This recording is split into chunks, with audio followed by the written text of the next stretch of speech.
Boa noite a todos. Que a graça e a paz do nosso Senhor Jesus Cristo esteja com cada um de nós. Vamos ficar em pé e vamos ler o texto da campanha de missões, que já todos sabemos, que se encontra em 2 Coríntios, capítulo 5, versículo 17. E a palavra do Senhor diz assim, em nome do Senhor Jesus. E assim, se alguém está em Cristo, é nova criatura. As coisas antigas já passaram, eis que se fizeram novas. Senhor nosso Deus e Pai, muito obrigado por este momento, obrigado por estarmos aqui nesse santuário para louvar e glorificar o Teu santo e bendito nome. Obrigado pela Tua graça abundante para nos perdoar e nos transformar em servos da justiça. E temos como fruto a santificação e como fim a vida eterna.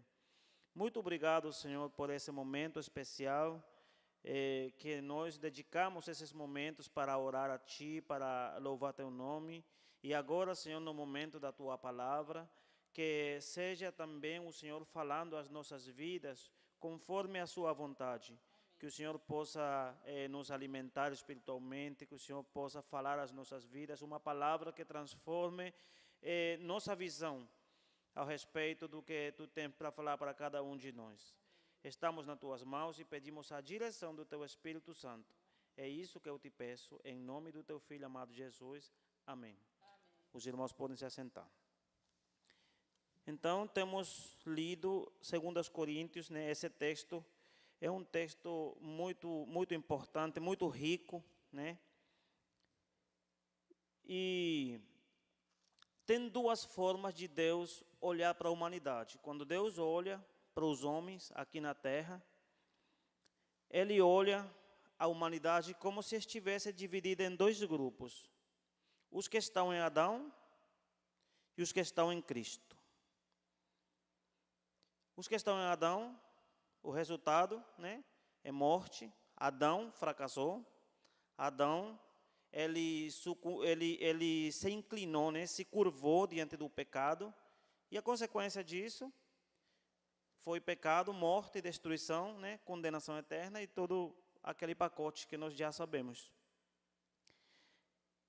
Para isso foi necessário, para restaurar o homem na posição original, no propósito original de Deus, teve que vir um último Adão, que é Jesus Cristo, que Ele iria representar esse primeiro Adão que fracassou, que não conseguiu se manter diante do pecado, e Jesus Cristo Ele veio, venceu o pecado, viveu, nasceu, viveu, morreu como um de nós, só que nunca pecou.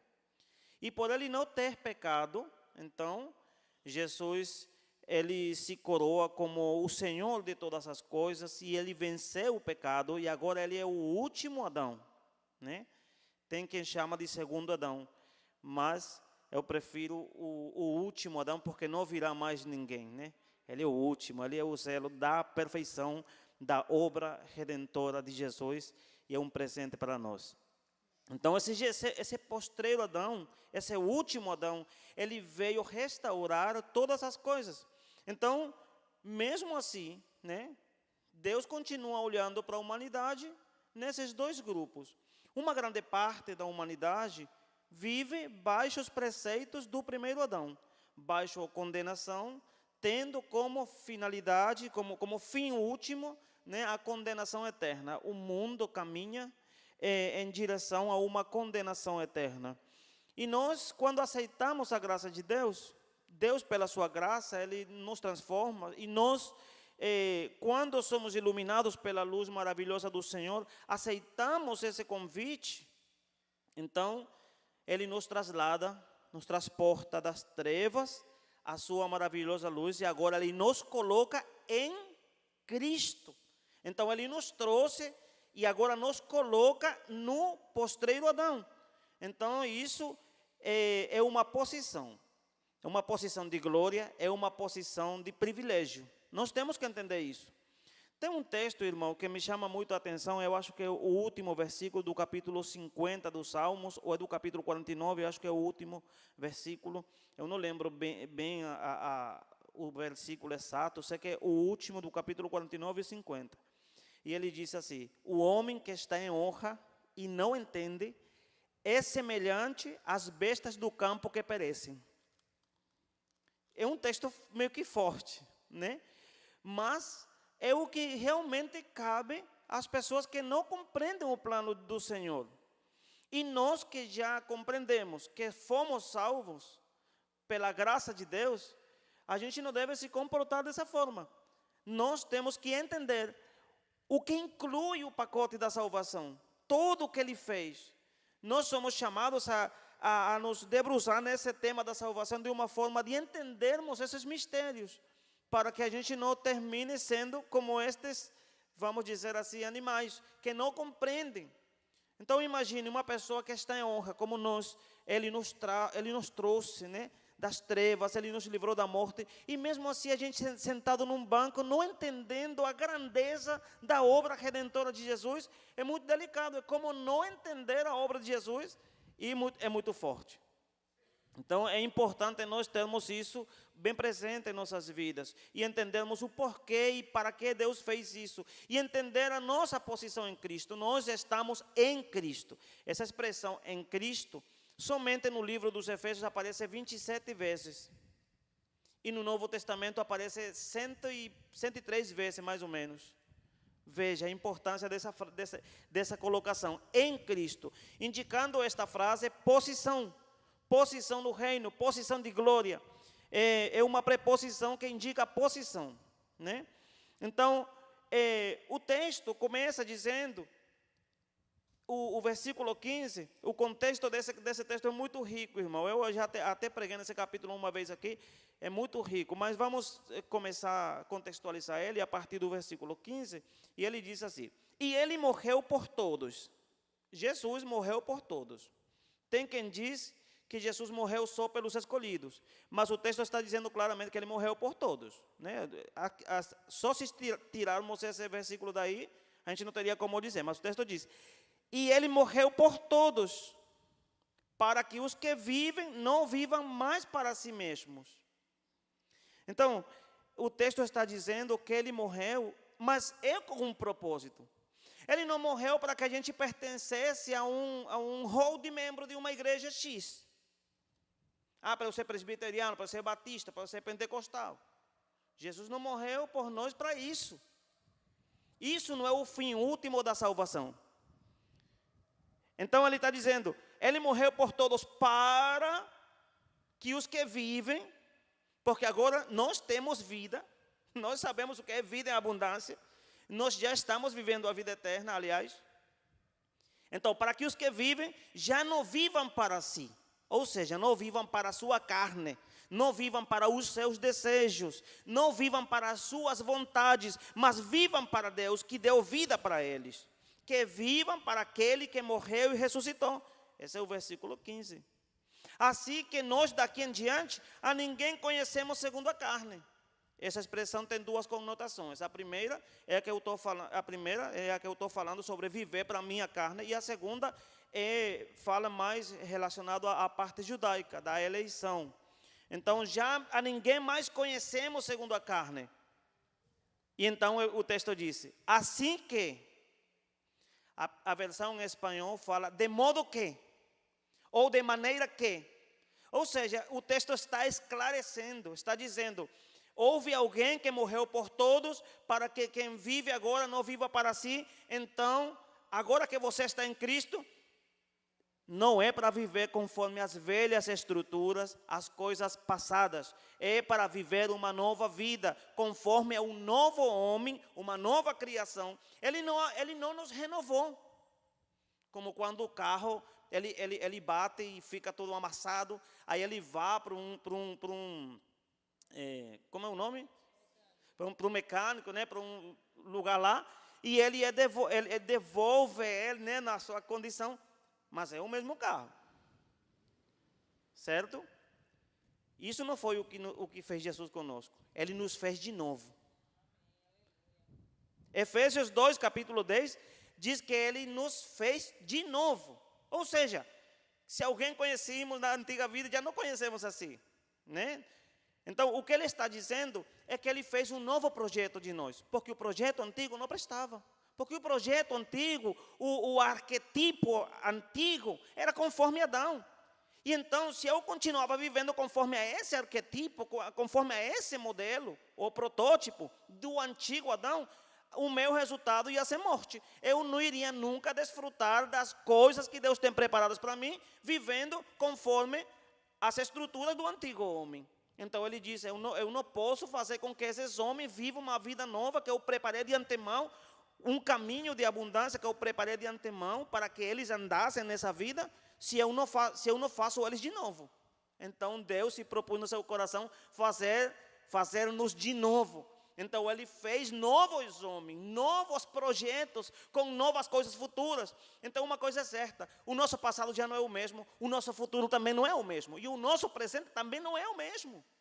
Tudo se fez de novo, por isso o texto fala com muita propriedade, tudo se fez de novo.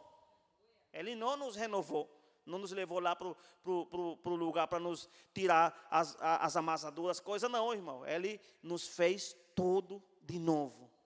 E projetou coisas novas. Efésios 2:10 fala claramente isso. Pois somos feitura dele, criados em Cristo Jesus.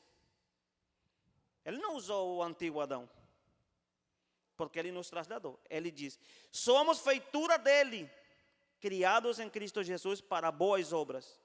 Então, o propósito de eu ter sido criado novo é para viver as boas obras, as quais Deus de antemão preparou para que andássemos nelas. Então, para que a gente pudesse viver essas obras que Ele preparou de antemão, lá na eternidade, Ele precisou me fazer de novo. E refazer o meu futuro, e refazer os meus planos, e refazer minha mente, e refazer os meus pensamentos. Porque quando estamos em Cristo, nessa vinculação com Cristo, unidos com Cristo, nossas perspectivas mudam. Muda de visão. Se você vê uns anos atrás, antes da sua conversão, é claro que nós lembramos disso, né? Nós somos as mesmas pessoas, não é verdade? Somos pessoas diferentes. Éramos pessoas vendidos ao pecado, filhos da ira. Isso significa que a ira de Deus pesava sobre nós e pesava uma condenação eterna. Mas Deus, que é rico em misericórdia, pelo seu grande amor com que nos amou, estando ainda mortos em delitos e pecados, nos deu vida juntamente com Cristo. Veja essa palavra que está usando, juntamente com Cristo, vinculação com Cristo, unidade com Cristo. E juntamente com Ele nos ressuscitou. Então veja, é união com Cristo na morte e na ressurreição. E quando falamos de morte, é morte ao velho homem, às velhas estruturas. E a morte do velho homem é um trabalho nosso. Colossenses 3 diz, façam morrer o terreno em vós. A vida terrena, façam morrer. Veja que ele não diz matar. Ele não diz, porque matar e fazer morrer são duas coisas diferentes. O resultado é o mesmo. Mas uma é uma ação passiva e outra é ativa.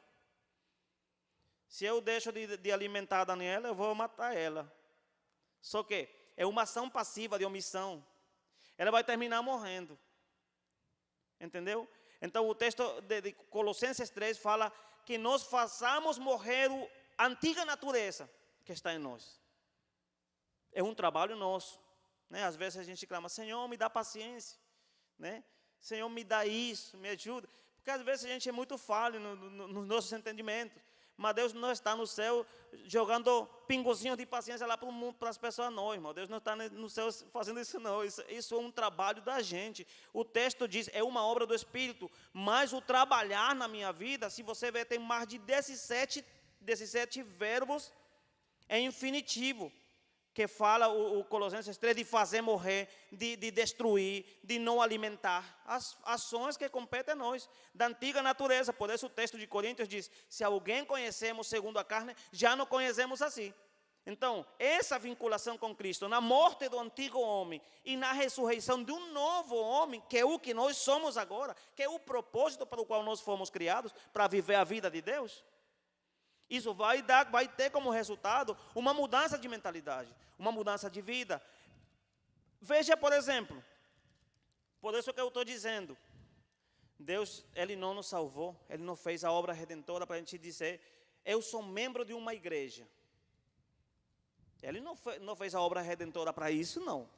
Isso faz parte, né? Isso faz parte do pacote, isso faz parte da vida nova, da vida cristã, se congregar todos os dias, vir buscar as coisas de Deus.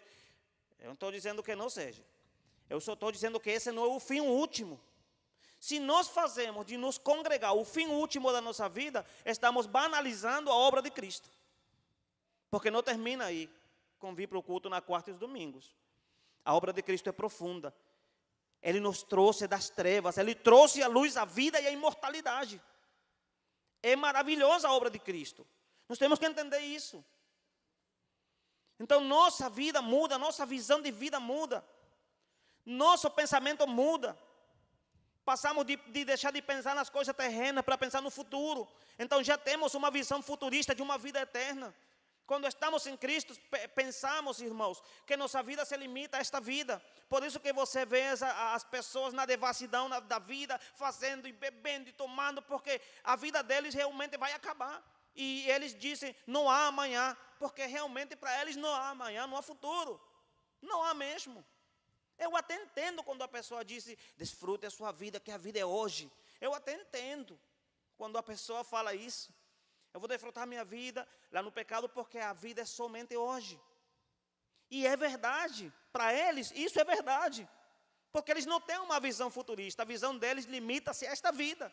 Mas quando nós somos trasladados do antigo Adão para o novo Adão, o último Adão, aliás, Jesus Cristo, nossa visão de mundo é mudada.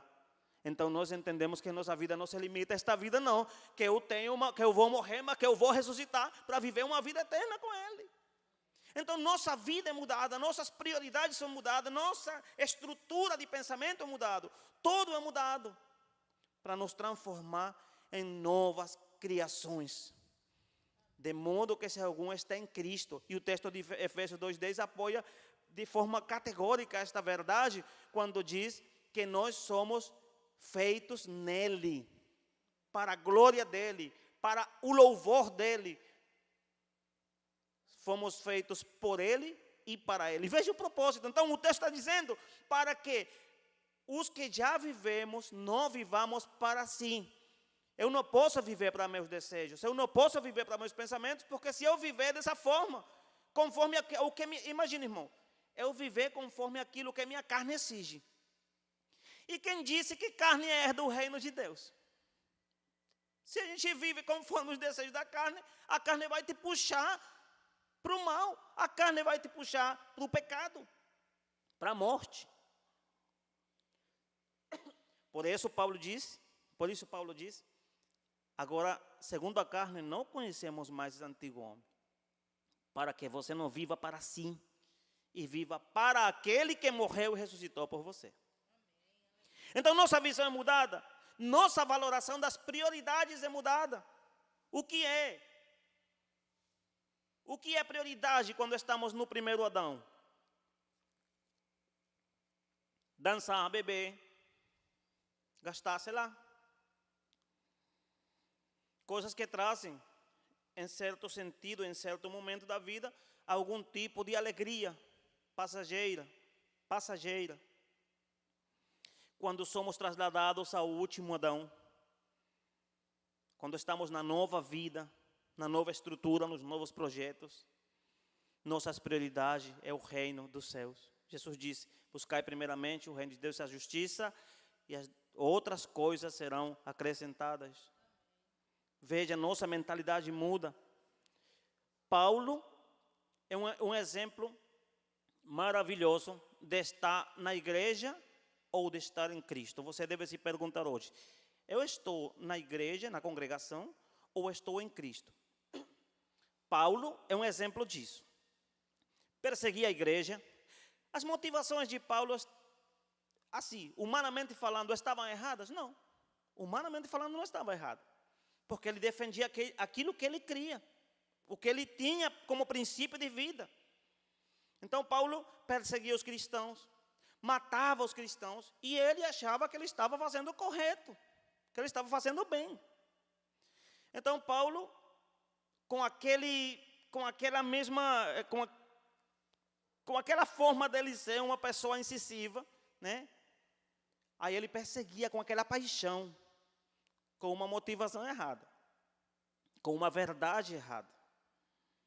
Ele estava, vamos dizer assim, ele estava num sistema religioso, que só estava conduzindo ele.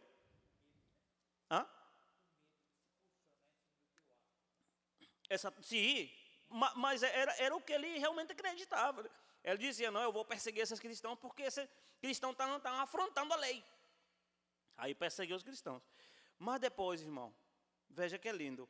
Acho que o pastor semana passada falou também disso, porque quando Deus fala para Ananias, e Ananias vai orar por ele. Senhor, esse homem mata os cristãos. Você está me mandando para a cova do lobo lá? Você está me mandando lá para um homem tão perigoso? Só que ele era uma nova criação. Já Paulo era uma nova criatura. Um homem que ainda era forte, incisivo da forma dele, né? Mas agora tinha um coração novo. Uma mentalidade nova. E Deus dizia, olha, ele não representa nenhum perigo, não. Ele me é esse instrumento útil para eu levar a palavra a muitos lugares. Então, veja bem, Saulo de Tarso, Paulo, ele estava num sistema religioso. Podia até morrer assim, mas ele teve um encontro com Jesus. E ele experimentou a transformação, uma renovação de vida. Experimentou a nova vida, o novo nascimento, do qual Jesus falou para Nicodemos. Nicodemos, é necessário, é mister você nascer de novo. Você necessita nascer de novo. Porque essa religião que tu segue não vai te salvar para canto nenhum. É necessário. Você precisa nascer de novo. Então, quando ele experimentou esse novo nascimento, o coração dele foi mudado, irmão. Paulo tinha títulos, era um homem muito conceituado na época, e ele chegou a dizer, porque as prioridades mudam, a mentalidade muda. Eu vejo uma mentalidade carnal, religiosa, para uma mentalidade espiritual, com um futuro glorioso em Jesus, com um novo coração, um novo mente, um novo nascimento. Ele diz, tudo que eu tenho, eu considero como lixo, contanto que eu alcance Cristo e o seu propósito. Veja, de estar na religião para estar em Cristo. Então, estar na igreja é bom porque você escuta, mas você deve se perguntar essa noite, será que eu estou na igreja ou estou em Cristo? É muito importante isso, porque o compromisso de Jesus não é salvar aqueles que estiverem sentados numa poltrona da igreja. Esse não é o compromisso dele. O compromisso de Jesus é salvar todo aquele que o reconhece como o seu suficiente Salvador. Esse é o compromisso de Jesus. Todo aquele que o confessar, esse será salvo. E Jesus se compromete com essa palavra. Então, estamos em Cristo ou estamos numa religião? Nicodemos, outro exemplo, de estar na religião, como sua mentalidade mudou, foi trocada de uma mentalidade religiosa para um homem que, posteriormente, vemos um Nicodemos que entendeu essa palavra de Deus. Entendeu as palavras que Jesus fala. Então, as valorações das prioridades mudam quando estamos em Cristo. Vemos o exemplo de Nicodemo, vemos o exemplo de Paulo, vemos o exemplo de Jairo, homens proeminentes da época, mas que reconheceram que necessitavam de alguma coisa a mais. Havia um homem rico, um homem que era muito rico, um jovem rico, irmãos, e esse homem sabia que havia uma coisa que estava faltando, porque ele estava numa posição de proeminência, mas não estava em Cristo. E depois ele imagine, tudo que esse jovem podia viver. E quando ele soube que Jesus vinha, ele foi e se ajoelhou, né? Marcos diz que se ajoelhou, o outro texto diz que somente chegou, o outro evangelho, os sinópticos. Aí ele chega diante de Jesus e disse, mestre bom, o que eu posso fazer para para obter a vida eterna. Mas será que tudo que ele tinha era suficiente? Parece que não, porque havia uma coisa que ardia no coração dele, uma chama. O seu coração necessitando a eternidade, suspirando por água, assim como o animal está sedento e quer água. Sua alma estava necessitando e sabia que em Jesus podia encontrar a resposta. O que eu posso fazer para ter a vida eterna? As pessoas podem estar na religião que eles quiserem. Estar na religião não é símbolo. Tem aí, você vê o islamismo cada dia crescendo mais. Significa isso que multidões explicam a necessidade da salvação, de que estão salvos? Não. Multidões, não, isso não explica nada. Então, irmãos, estamos em Cristo ou estamos num sistema religioso? Paulo preferiu deixar tudo o que ele sabia, contanto de alcançar a Cristo. Então é uma realidade, nosso passado é mudado, nosso presente já não é o mesmo e nosso futuro também não. Então, se algum está em Cristo, se alguém está em Cristo, nova criatura é. Não é apenas renovado, é uma nova criação, porque ele fez tudo de novo. Porque qual era meu projeto estando no mundo, estando na prática do pecado? Qual era meu projeto? Qual era meu futuro? Não era a condenação? Então Jesus teve que refazer um projeto para a minha vida. E ele fez isso, não naquele momento improvisando. No Efésios 2:10 que acabamos de ler, diz que ele já tinha feito esse projeto desde antes da fundação do mundo, para que todo aquele que nele crê, não é assim não. Todo aquele que nele crê, não pereça e venha viver aquilo que ele já preparou de antemão, para que andássemos nessas obras. Então veja toda a estrutura que ele fez. Então ele teve que refazer o seu futuro. Se a gente pudesse abrir os olhos, irmãos, espirituais, e ver os nossos passos no abismo, acho que a gente vivia num eterno agradecimento a Deus. Não tem nada que nos pudesse separar do amor de Deus. Se você enxergasse para o abismo que você ia, você podia ver aí suas pegadas lá no abismo. Se Deus abrisse os nossos olhos e ver para onde que nós íamos e aonde que nós estamos agora, né, Simone? Você ia para o inferno e Deus agora colocou você como ministra da palavra do Senhor, né? Do evangelismo. A irmã, cada um de nós, nossas pegadas eram lá para o inferno. E hoje estamos aqui, sendo instruídos por Deus, sendo preparados para a eternidade com Ele. Isso é maravilhoso. Quem não entende isso, vive uma vida religiosa. Quem não entende isso, eu lamento lhe dizer, você está perdendo seu tempo. Por isso, o dia do juízo, muitos dirão: Senhor, em teu nome, a gente expulsou demônios, e não sei o que, no outro, e levantamos paralíticos. Eu sei, eu honrei meu nome. Jesus vai dizer: eu honrei meu nome. Mas tu quem é? Eu não te conheço. Afastai-vos de mim, que eu nem te conheço. Porque viveram a vida toda numa religião, mas não viveram em Cristo. Viver em Cristo é viver a abundância da vida em Cristo. Viver em Cristo é viver para Ele. Viver em Cristo é renunciar a mim e viver a vida dele. Porque isso foi o que fez Jesus na cruz. Ele me deu sua vida e tomou minha vida. Ele tomou minha vida cheia de pecado, de destruição, caminhando para a morte, e me deu a vida dele. E no meu lugar, ele morreu por mim. Então, se ele me deu a sua vida na cruz, o que eu devo fazer? O texto de Coríntios está dizendo: para que se algum está em Cristo, nova criatura é. E o versículo 15 diz: e ele morreu por todos, para que os que vivem não vivam mais para si mesmos. Então, se Jesus na cruz, ele me deu a sua vida, é para que hoje eu já não viva para mim, e eu entregue minha vida para ele, em agradecimento pela obra maravilhosa que ele fez na cruz por mim, irmãos. Então ele não nos salvou por acaso para ver o que eu vou fazer depois agora. Eu vou salvar essas pessoas, e depois eu vou fazer o quê? O que será que eu vou fazer? Será que Jesus pensou assim? Não, ele tinha tudo preparado. Ele tem um propósito, para que se algum está em Cristo, nova criatura é. As coisas antigas passaram. Eis, entenda, assim, porque ele quis, tudo se fez novo. Estamos em Cristo. É uma posição de glória. Nós estamos agora sentados aqui, Mas nesse exato momento, estamos assentados com Cristo nos lugares celestiais. Isso é maravilhoso, irmãos.